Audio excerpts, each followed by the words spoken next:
মানুহে বেয়া ক'ব শুনি ককা ককা বুলি মাতো, এতিয়া মাতিম হেৰা বুলি। হয়, ৭০ বছৰীয়া ককাৰ প্ৰেমত মতলীয়া ২০ বছৰীয়া নাতিনী। এইবাৰ ২০ বছৰীয়া নাতিনী পলাই গ'ল ৭০ বছৰীয়া ককাকৰ লগত। সঁচাকৈয়ে প্ৰেম হেনো অন্ধ।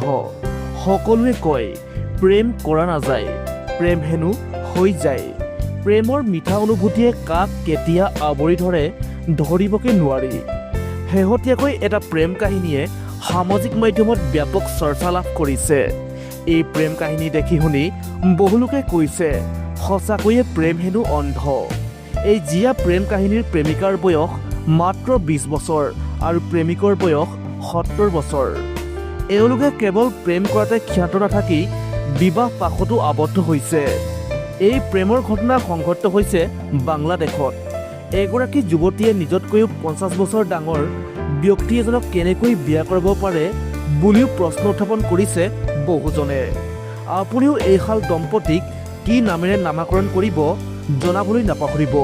News desk report, DNB digital Assam.